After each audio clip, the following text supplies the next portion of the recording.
Anyway, not to be all doom and gloom by any means, but you start to see the subtle neurological, biological way this is being programmed into the zeitgeist, the general collective subconscious, conscious mind here, where we try to communicate in this nebulous, where is truth?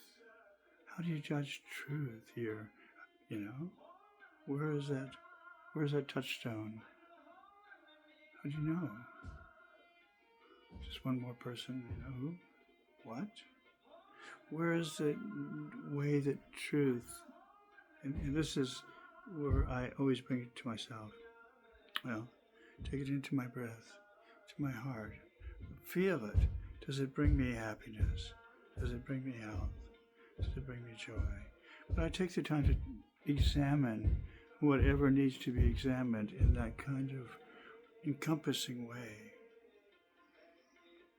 And then I try to bring myself just out of, because it feels better, happiness and joy, hope.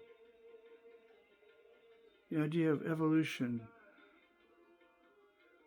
moving through as it always does.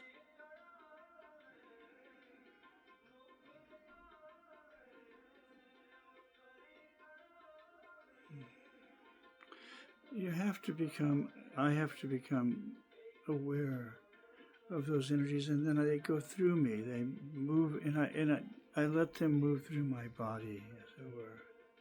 And they just feel natural. It feels like that's exactly what should be happening. And they mimic some basic kriyas as it happens. The energy flows, you just kind of, I could just sit still here too, but when I let my body, I notice that it keeps my body healthier to move, to allow it to have the remembrance of the basic yogic kriyas that are embedded in my teachings, in my learnings, study. So that's happening, and that's really an interesting. The point I have to bring back to myself here always is that the only thing that matters is that self-examination point set into biological, psychological reference point. That gives you a point of contact to judge from that point of thousand-petal lotus through the evolutionary form, the biological form, gives you that point of judgment as to what might be truth. Without it,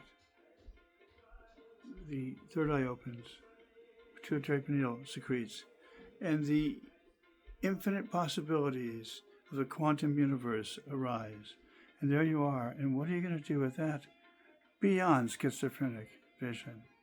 What are you going to do with that in a stable personality construct? How do you respond to that?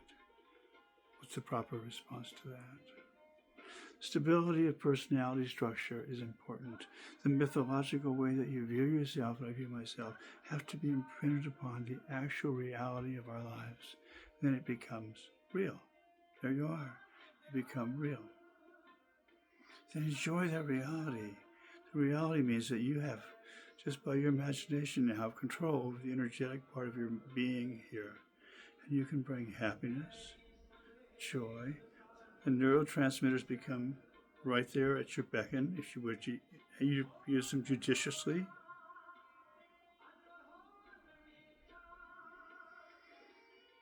Give yourself health, happiness, joy. It's that season, right? Just remember yourself. That's all. Remembering myself, remembering yourself. That's all that could be ever going on. When you get to see that, then I think we're really close to that of understanding.